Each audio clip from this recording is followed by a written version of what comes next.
Hola, ¿qué tal? Muy buenos días, buenas tardes o buenas noches, dependiendo a qué hora estés viendo este conversatorio. Te damos la bienvenida una vez más y es para nosotros un gusto que puedas estar con nosotros pasando un tiempo conversando acerca del catecismo de la nueva ciudad.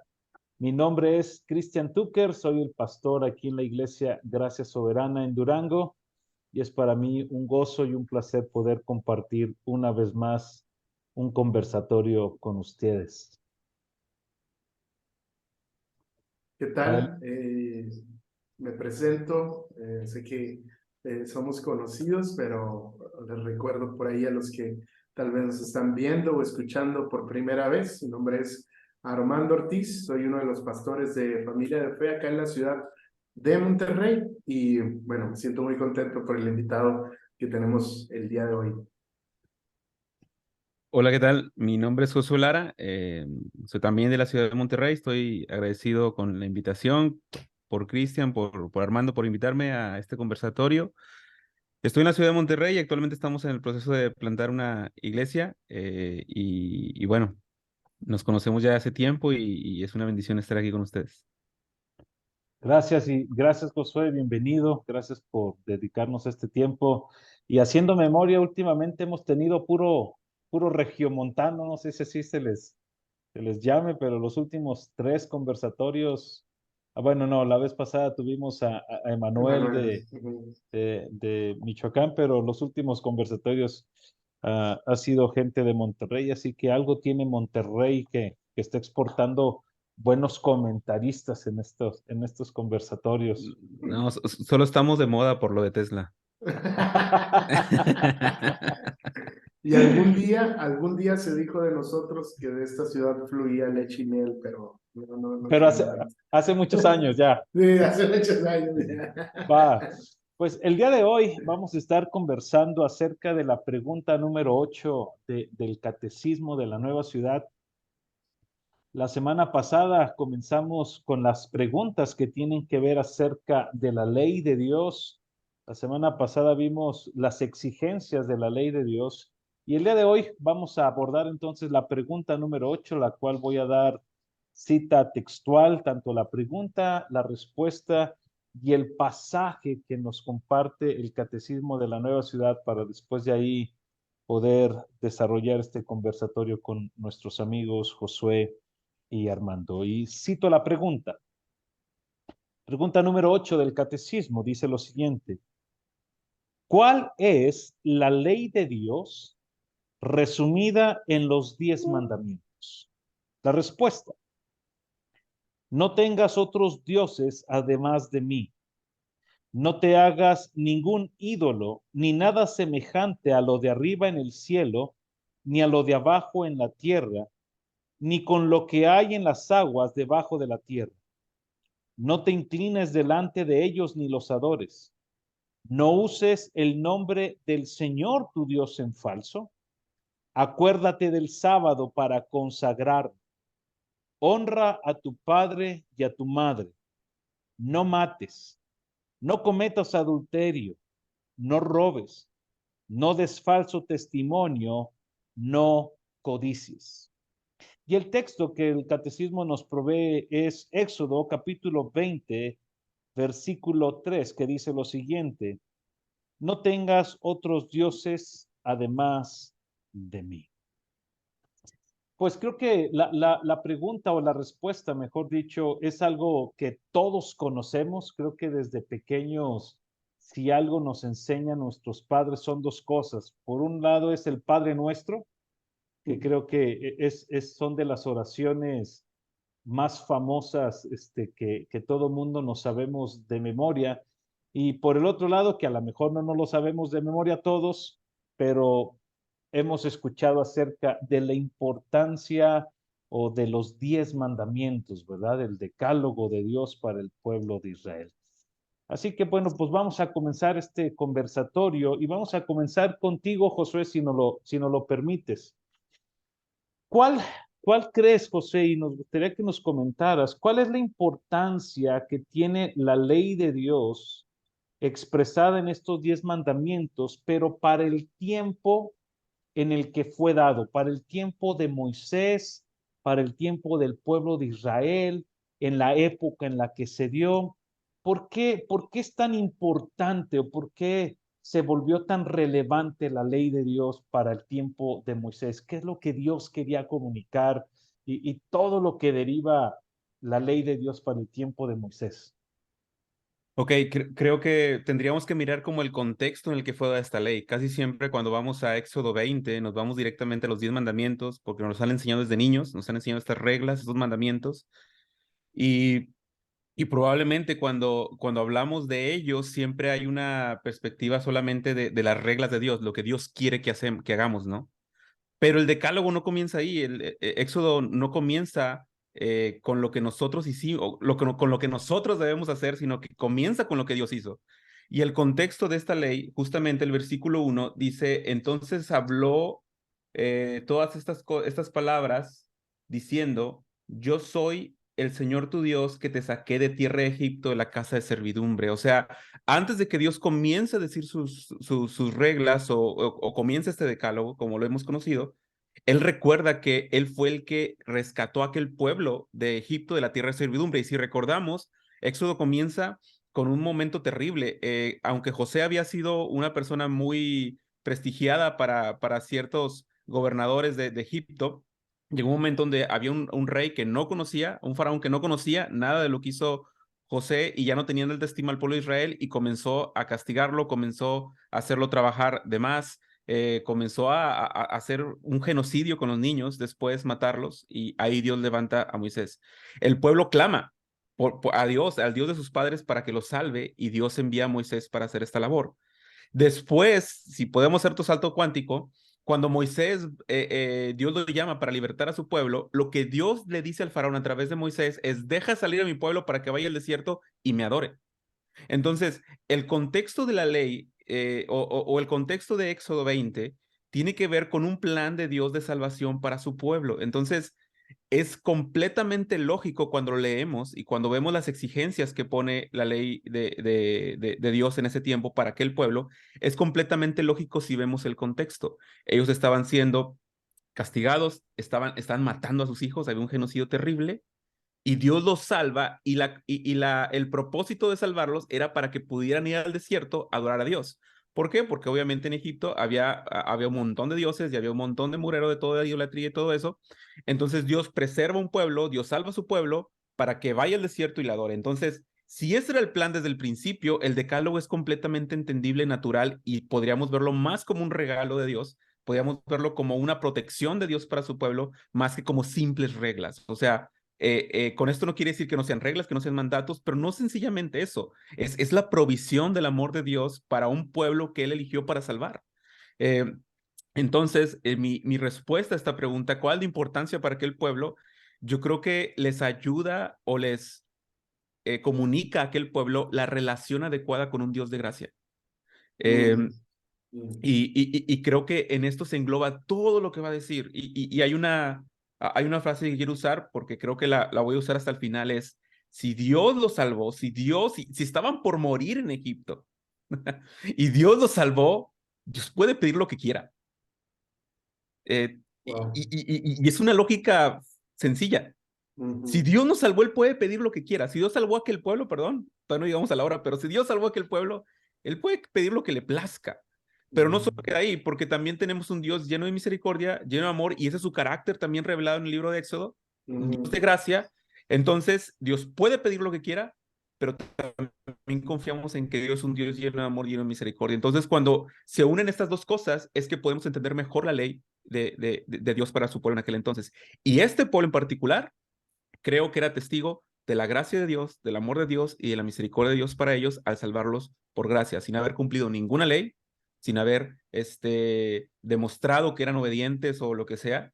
Él los salvó por pura gracia de aquella esclavitud de Egipto, de aquella matanza de Egipto, y ahora creo que la lógica es que el Señor Dios puede pedir lo que Él quiera. Bien. Armando, ¿algo que quieras agregar?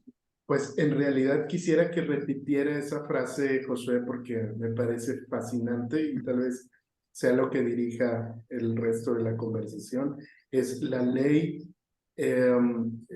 ¿cómo es la forma en que se relaciona Espero que esté grabada porque ya se me olvidó. No, creo que la ley comunica la relación adecuada de Dios, la relación adecuada con un Dios de Con Dios de gracia. gracia, de acuerdo. Y justo eso es donde yo quería comentar. Israel estaba recibiendo esta ley precisamente para dirección, para protección, para guianza. El pueblo de Israel tal vez podía considerar que era Dios como arruinando su vida, interrumpiendo su libertad y no, es todo lo contrario, es este Dios de gracia dándole la forma en que mejor podían vivir como un pueblo nómada, como un pueblo que no necesitaba una figura como un rey cuando Dios mismo era su rey, era su dueño y su señor. Entonces me parece fascinante entenderlo desde esa manera. O sea, un Dios que por gracia les salva, entonces también va a comunicarles la mejor forma en que ellos podrían vivir y les da la ley, les da la ley. Sí. De acuerdo. Josué, en esta idea que nos estás comentando, una relación de gracia con el Dios que los ha salvado, ¿verdad? Creo que también nos podría estar apuntando este dar de la ley a Dios, considerando la historia del pueblo, vienen de la esclavitud, todo lo que nos comentaste, y están comenzando a crecer como nación, culturalmente, laboralmente, socialmente. Ellos han sido enseñados, instruidos, capacitados en una cultura de Egipto. Mm.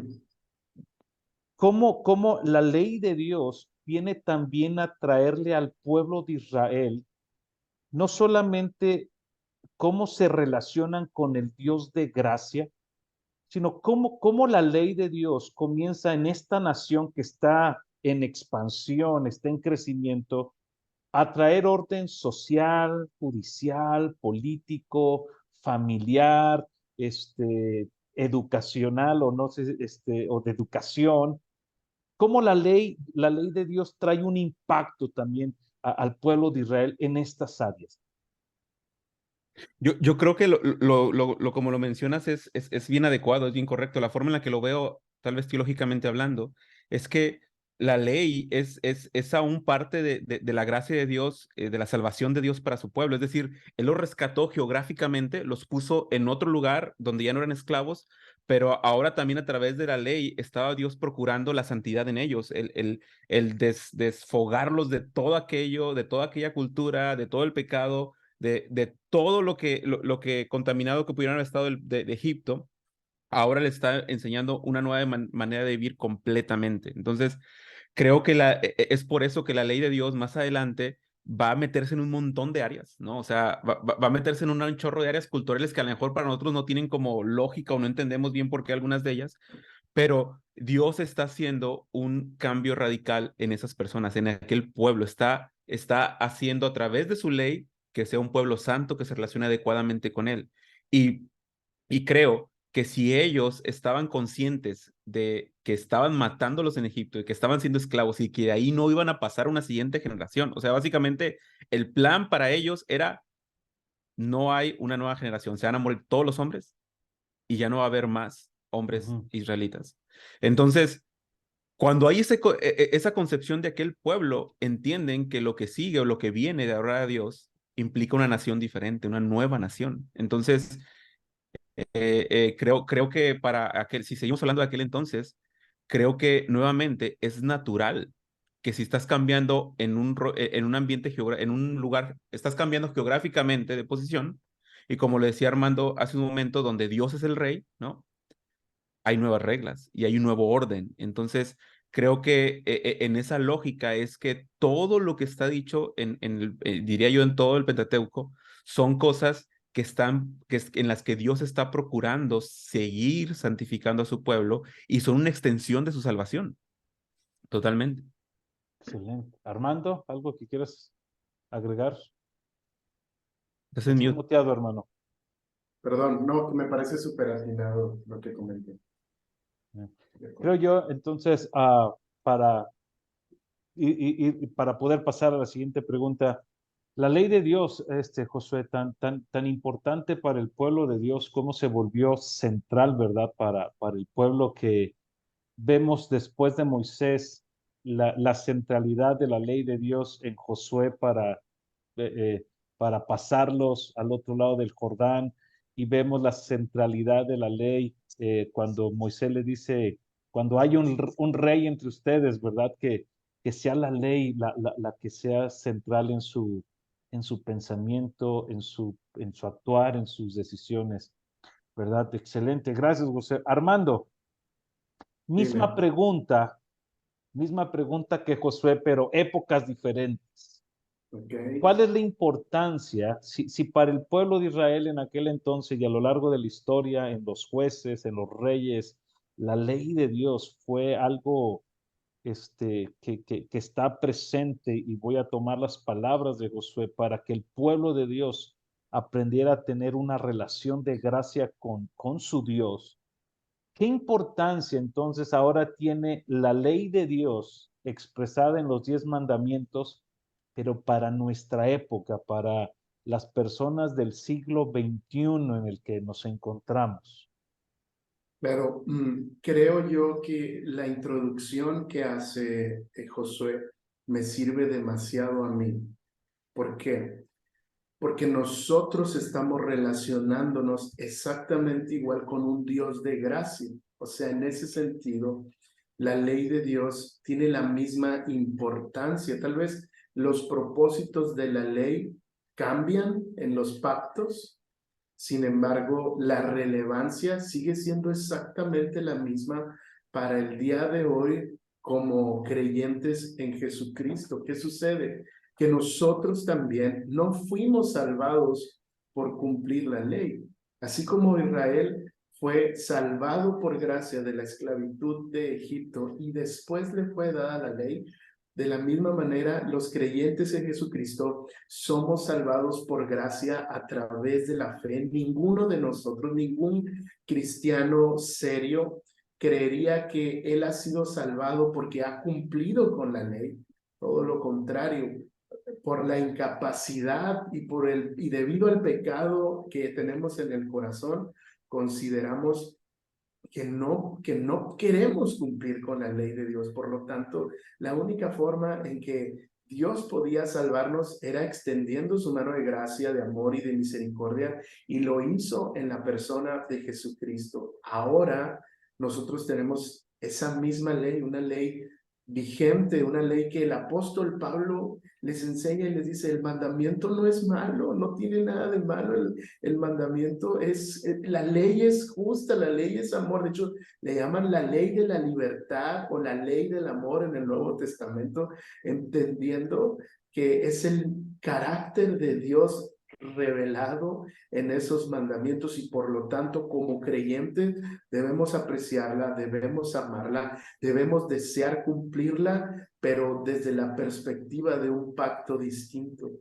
Un pacto en donde ya no es si la cumples te bendeciré, si no la cumples te maldeciré, sino que ahora hemos sido bendecidos en Cristo Jesús con toda bendición espiritual, y por amor, por obediencia en respuesta a la obra de Dios en nuestra vida, ahora nosotros observamos esa ley y decimos, yo quiero cumplirla. Entiendo que sus mandamientos no son gravosos, como dice Primera de Juan, y deseo, por amor a Dios y en respuesta al sacrificio de Cristo, tomar en serio esa ley y cumplirla por eso, ¿no? Entonces, creo yo que tiene la misma importancia, tiene la misma relevancia. Estamos respondiendo a un Dios de gracia, y si esta ley revela y refleja santidad, justicia, amor, pues es de beneficio para su iglesia, es de beneficio para los creyentes el día de hoy.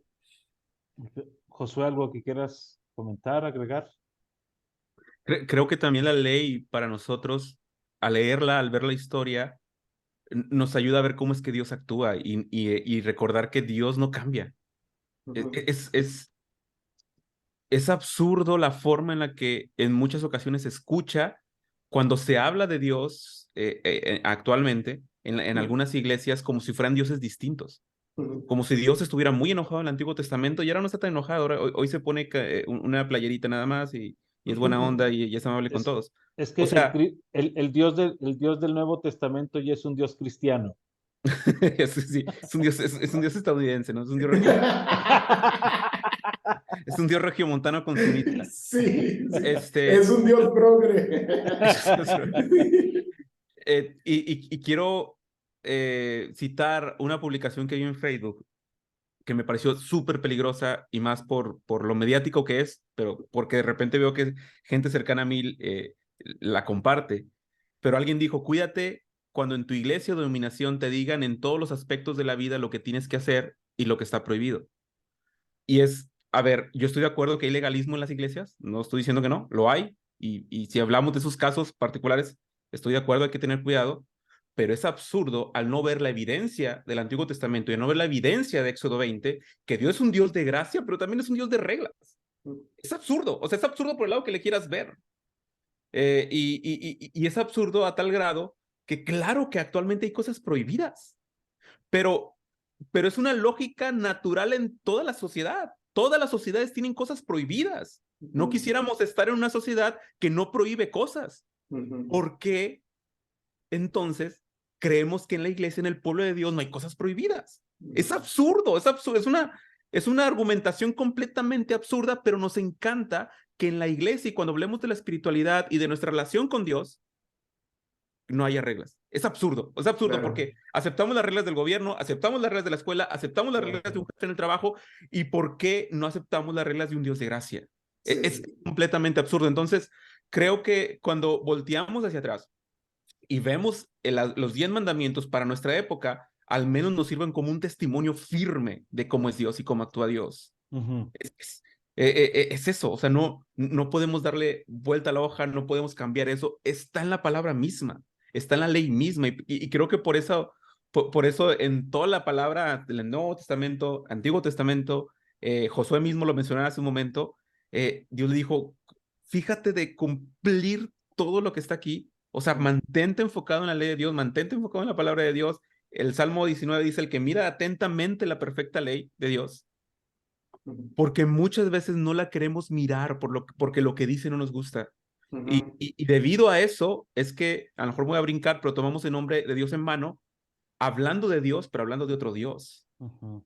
En muchas circunstancias, cuando esto no se toma en cuenta para nuestra época y no entendemos que así actúa Dios, y ahora queremos torcer eso y decir otra imagen de un Dios que no prohíbe cosas,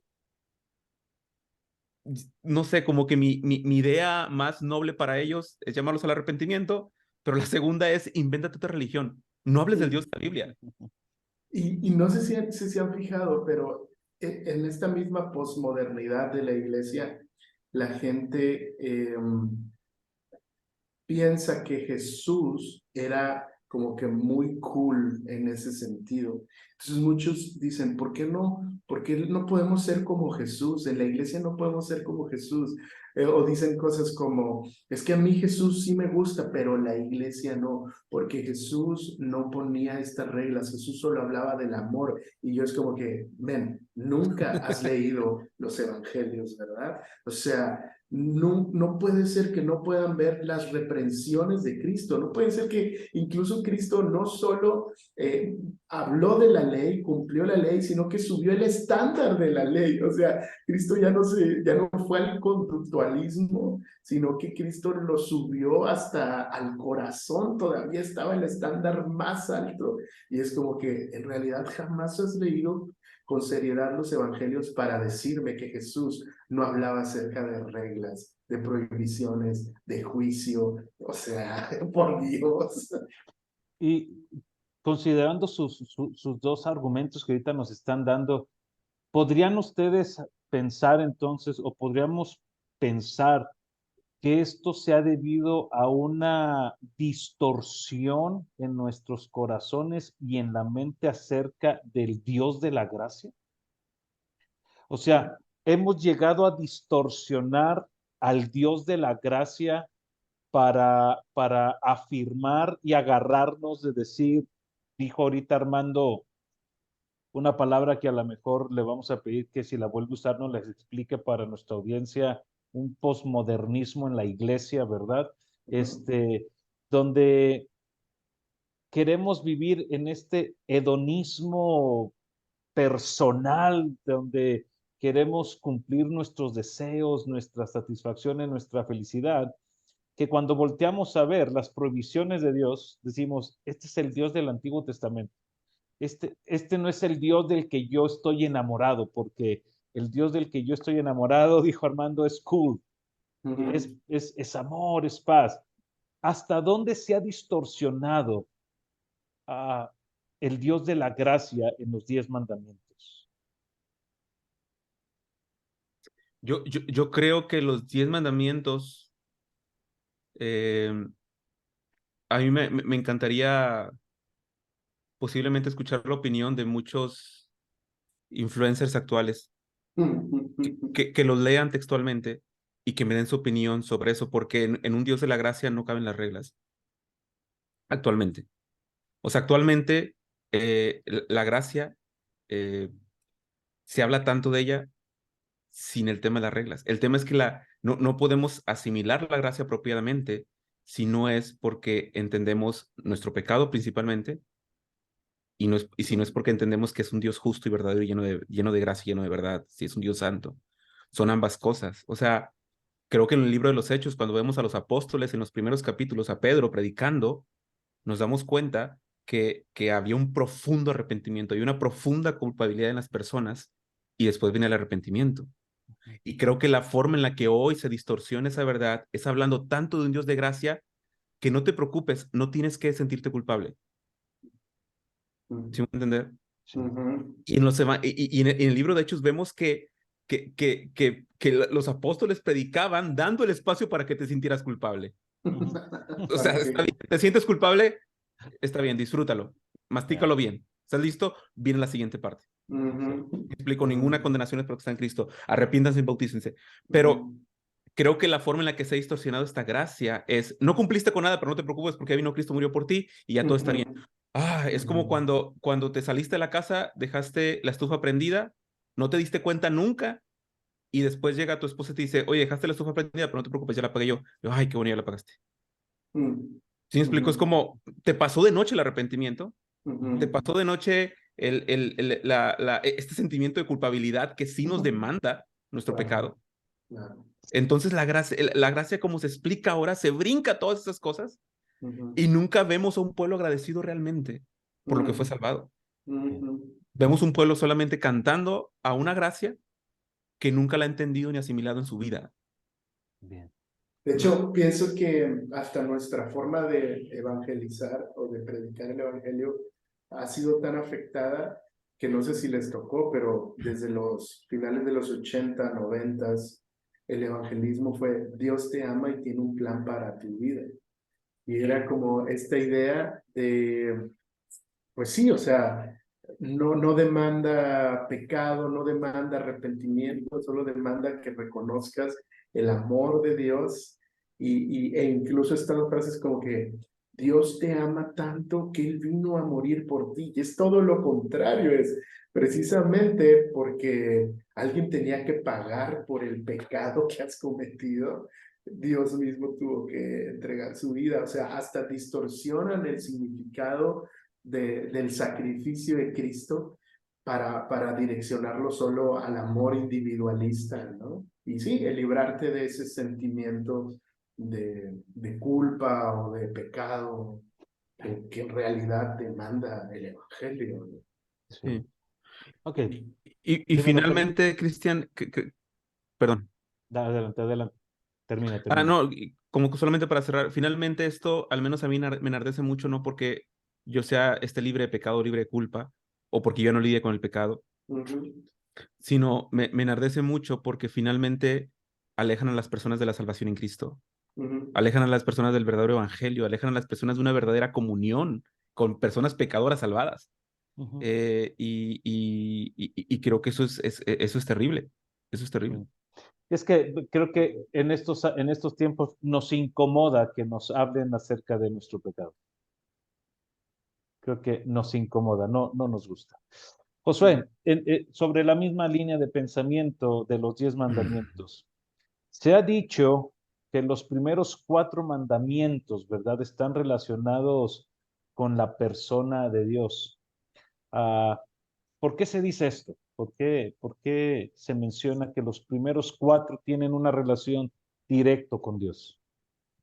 Ok, bueno, porque a lo mejor en resumen, los primeros 4 hablan acerca de una relación vertical o directa con Dios, ¿no? No tener dioses ajenos fuera de él, no tener idolatría, no hacer imágenes, ni ninguna semejanza a lo que se arriba bajo en el cielo, no hincarnos a ellas, no adorarlas, no tomar el nombre de Jehová nuestro Dios en vano y guardar el día de reposo para santificarlo y para adorar al Señor, ¿no? O sea, Ujú, como que las 4 cosas son posiblemente acciones internas que se exteriorizan, ¿no? No tener dioses ajenos implica que yo no hago imágenes, ¿no? Y no tomar el nombre de Dios en vano, sino glorificarlo realmente como la verdad que es, también implica una acción de guardar el sábado para santificar a Dios. Entonces, creo que hay como acciones internas, pero que también se exteriorizan, ¿no? La adoración personal con Dios es lo más importante. Y finalmente, Jesús mencionaba esto cuando resumía la ley. Es el primer mandamiento, resume estos 4: amar a Dios con todo tu corazón, con toda tu alma, con toda tu mente y con todas tus fuerzas, ¿no? Y creo que cómo es que estos mandamientos son en esa relación con Dios y cómo nos destruyen si no los obedecemos. Y básicamente el mismo libro de Éxodo lo responde solo en el capítulo 32, cuando Moisés tardaba de bajar del monte y el pueblo hizo un becerro de oro. Aarón les hizo un becerro de oro. Y es interesante porque la frase que se repite es: haznos un becerro de oro que vaya delante de nosotros, que nos dirija. Y luego después lo hacen y dicen, este es tu Dios que te sacó de tierra de Egipto. Y yo, ¿what? O sea, eso es como, o sea, y luego después siguen leyendo la historia y Dios le dice a Eh, Moisés, Eso es como el hombre que dejó el gas, la estufa prendida, les pasó de noche. sí, les pasó de noche, mira, no pasa nada, aquí andamos en otra onda. Y luego después sigues leyendo tú en esta época y ves que Dios le dice a Moisés, Moisés, voy a hacer de ti una nación grande, los voy a matar a estos y de tú voy a hacer una nación grande. Y tú lo estás leyendo y dices, por favor, Señor, pero ya, o sea, Moisés, acepta, Moisés, por favor, o sea, es abrumante lo que hicieron, o sea, pero, creo que ese pasaje nos enseña estos 4 mandamientos a la inversa. O sea, cuando en tu corazón pusiste otro Dios, le adjudicaste adoración, hiciste un ídolo de plata, te arrodillaste ante él, lo santificaste a él y le atribuiste tu salvación. O sea, finalmente, estos 4 mandamientos que son tan importantes de amar a Dios con todo el corazón, con toda la alma, con toda la mente y con todas las fuerzas, es porque finalmente el ser humano va a atribuir a algo sus logros, a él mismo, a otra cosa, a un pedazo de barro, a un pedazo de lo que sea. Entonces, creo que el mismo libro de Éxodo nos ayuda a entender cómo es que cuando el pueblo se desvió y no cumplió estos 4 mandamientos, todo lo demás estaba en riesgo. Estaba en riesgo porque después el trato con el prójimo, ¿quién lo iba a normar? El becerro de oro. Iba a decir cómo era el trato con el prójimo ahora. Y creo que eso es terrible. Hace tiempo hablaba con una persona sobre la moral y era un compañero de trabajo y me dijo él, pero ¿por qué tú quieres hacer dice, pero es que tú haces las cosas porque tú dices que Dios dice que son buenas o porque Dios te dice esto es lo que debes de hacer. Yo hago lo que yo quiero. A mí nadie me tiene que decir qué hacer o qué es lo bueno, qué es lo malo. Entonces yo le dije, a ver, campeón, tienes 2 opciones. Una, o confías en ti mismo, en lo que tú crees que es bueno y es malo, no sé de dónde sacas eso, porque finalmente te lo enseñaron tus papás, tus tíos o quien te ha educado, la sociedad, la escuela, un amigo. Llegaste a la conclusión por alguna experiencia en un punto de tu historia que algo era bueno o algo era malo. O puedes confiar en un Dios creador de todo lo que existe, dueño de todo lo que existe, que él realmente sabe lo que es bueno y es malo. O sea, tus opciones no son esta falacia de libertad o esta falacia de yo soy el dueño del universo, No sino, existe. sino tus opciones son ponte en tercera persona. No eres tú, eres Juan Pérez y voy a confiar en lo que Juan Pérez diga porque él es libre, tiene un pensamiento crítico, bueno, adecuado, me gusta cómo piensa y lo que él diga es bueno, es malo. Si te ves confiando en ti mismo, entonces, creo que la parte de estos primeros 4 mandamientos, ¿por qué se enfocan en Dios? Es porque de ahí emana todo, o sea, emana toda la moral, toda la ética, todo el bien para un pueblo, toda la santidad, o sea, toda la protección que mencionábamos hace un momento. Entonces, definitivamente, estos 4 mandamientos se enfocan en la relación con Dios apropiada, porque de ahí proviene todo, de ahí proviene Excelente, todo. excelente. Armando, me voy a tomar de la respuesta de Josué. Los primeros cuatro nos apuntan a nuestra relación vertical, ¿verdad? De donde Mm, emana todo. ujú, Entonces, los últimos seis mandamientos te dice, ¿verdad? Que estos tienen que ver precisamente con nuestra relación horizontal ahora. ¿Nos ujú, puedes dar un poquito de claridad? claro. Cómo ahora, cuando tenemos una relación vertical correcta con Dios o apropiada con Dios, porque en Cristo, cómo es que ahora estos mandamientos que nos ayudan en nuestras relaciones horizontales tienen un impacto? Creo que, o no recuerdo bien si en el conversatorio pasado comentamos algo, pero quisiera ir un poquito para atrás. Génesis capítulo 1 y capítulo 2 en la creación y en la perfección de todo lo que Dios hizo cuando al terminar Dios lo ve y considera que es bueno y es bueno.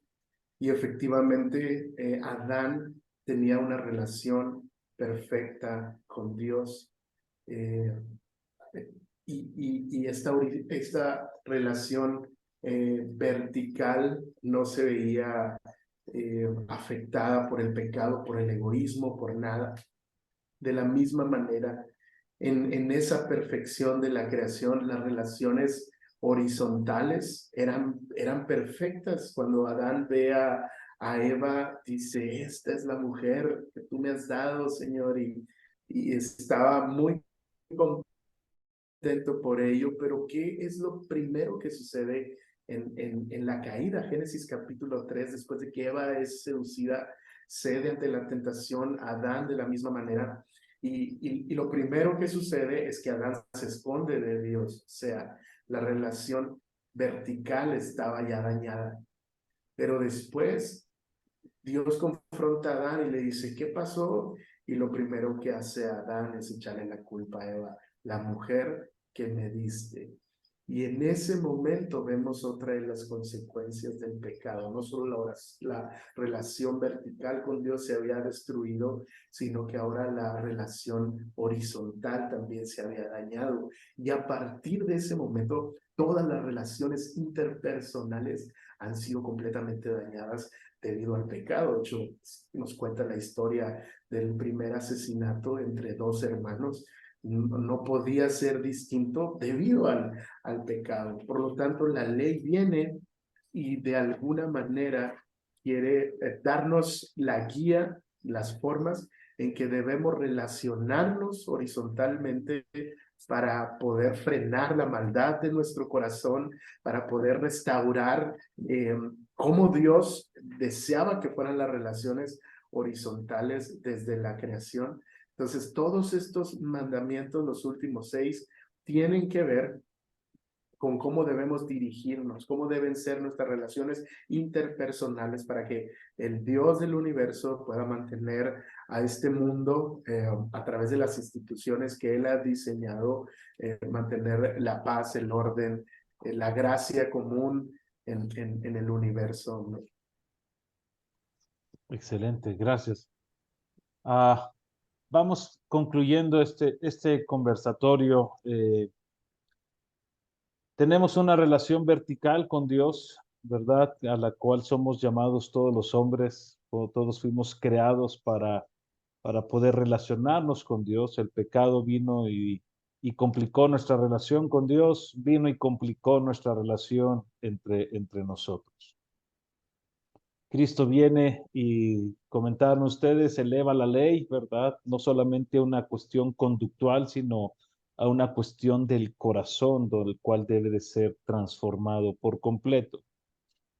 Josué, queremos terminar con esta pregunta. Entonces, la ley de Dios dada al pueblo de Israel, elevada por Cristo en el Nuevo Testamento, ¿sigue vigente para hombres y mujeres de nuestros tiempos el día de hoy? Yo diría que totalmente, totalmente porque en principio Dios no cambia, ya lo mencionamos. Y, y El mismo Dios que proveyó aquellas leyes como cuidado de amor para su pueblo, es el mismo Dios que hoy tenemos y que envió a Cristo, ¿no? Los efectos que Dios deseaba en las personas de aquel entonces que tienen que ver con la santidad y con una relación correcta con Él, son los mismos deseos que Dios quiere con el pueblo actual, ¿no? El que estemos en un nuevo pacto en Cristo no es que está anulando aquello, sino que lo está llevando a su cumplimiento. Y creo que lo que Dios está haciendo en nuestros corazones a través de la gracia de Cristo es justamente transformarnos a su imagen, y es justamente el mismo anhelo que Él tenía con el pueblo de aquel entonces, que le conociera, que le amara y que disfrutara de Él para siempre. Entonces, aquellas leyes están vigentes en el sentido de que Dios sigue teniendo el mismo deseo en nosotros, claro que sí. O sea, eso no cambia, Dios no cambia, su ley no cambia. Perdón, su deseo, su propósito no cambia. Eh, y creo que lo está cumpliendo ahora en un pueblo, a través de la presencia del Espíritu Santo en la vida de los creyentes. Entonces, yo creo que es importante que pensemos en esto. El nuevo pacto lo que hace es que nos da gracia sobre gracia. Lo interesante es que se profetizó que el Espíritu Santo vendría y que iba a ser un pueblo obediente. Y creo que gracias a esa gracia, valga la expresión, y gracias a la presencia del Espíritu Santo en nuestras vidas, yo estoy seguro que hay muchas personas, verdaderos creyentes, que están cumpliendo con la ley de Dios de manera cabal, ¿no? Siempre tenemos errores, siempre nos vamos a equivocar, pero la ley ya nos condena. Pero ahora tenemos la presencia del Espíritu Santo que nos inspira y nos motiva a intentar vivir en santidad hasta el último aliento, sabiendo que esa es nuestra esperanza. Dice primera de Juan 3 que todo el que tiene esta esperanza se purifica a sí mismo como Él es puro. Y cuando le veamos, seremos semejantes a Él porque le veremos tal y como Él es. O sea, cuando lleguemos a ver a Cristo completamente y Él nos transforme finalmente y definitivamente su imagen y semejanza, va a ser lo que todos anhelamos toda la vida y luchamos toda la vida para eso. Entonces, creo que ese anhelo y ese deseo que ahora tenemos genuino en vivir para el Señor no es dado por nuestras capacidades, sino es dado por la presencia del Espíritu Santo en nosotros. Entonces, eh, es como yo soy papá, tengo 3 hijos, y, y lo que quiero y lo que espero de mi primer hijo es lo que también espero de mi último hijo. Es decir, no es que esté educando a mi hijo, primer hijo, con otra moral y a mi tercer hijo con otra moral. O sea, lo que deseo de ambos, desde el primero hasta el tercero, y este Armando tiene 4, hasta el 4 y el quinto que viene en camino. Eh, es cierto. Pero yo soy un padre imperfecto y ok, convengamos en que yo digo, oh, creo que con Caleb hice mal esto, creo que era con Cristian, que es el más chiquillo, voy a hacer mejor esto, voy a hacer mejor aquello. Y sí, echando a perder se aprende, dicen por ahí. Pero Dios es un padre perfecto y Él no se equivoca, Él no cambia. Lo que Él desea con su pueblo desde el primer, desde Adán, es lo mismo que desea para nosotros. Sus deseos no han cambiado para nosotros. Entonces, esos principios y esos propósitos de la ley siguen vigentes para nosotros totalmente. Excelente. Armando, ¿algo que quieras concluir, agregar? Que pienso que cometemos un gran error cuando desechamos la ley y reemplazándola solo por creer en Cristo, ¿no? Y cuando me refiero a desechar la ley, es como decir, simplemente esta ya no vale para nada, ya no tenemos que ponerle atención. Y es todo lo contrario. La diferencia es que ya no tenemos que confiar en la ley para nuestra salvación.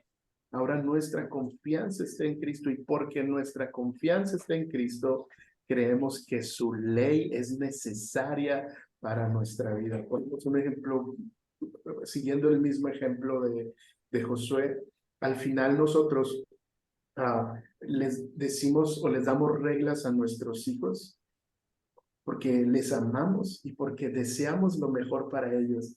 Y si ellos tienen la capacidad de confiar en nosotros, en esa dirección, en esa instrucción, seguramente les va a ir mejor que si nos desobedecen, ¿no? Entonces, de esa misma manera, ya no confiamos en el pacto mosaico, confiamos en el nuevo pacto, en la sangre de Cristo, en el sacrificio de Cristo, pero no desechamos la ley. Al contrario, entendemos que es la ley de la libertad para su pueblo.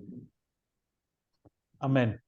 Quiero concluir con una lectura en Deuteronomio, capítulo 5, después de que Moisés repite la ley de Dios a esta nueva generación que va a entrar a la tierra prometida, después de darles y de expresarles las palabras del Señor, dice el versículo 22 en adelante.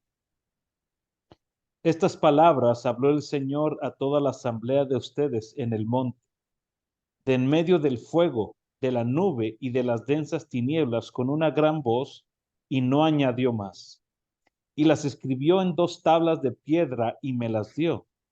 Y cuando ustedes oyeron la voz de en medio de las tinieblas, mientras el monte ardía con fuego, se acercaron a mí todos los jefes de sus tribus y sus ancianos y dijeron: el Señor nuestro Dios nos ha mostrado su gloria y su grandeza, y hemos oído su voz de en medio del fuego.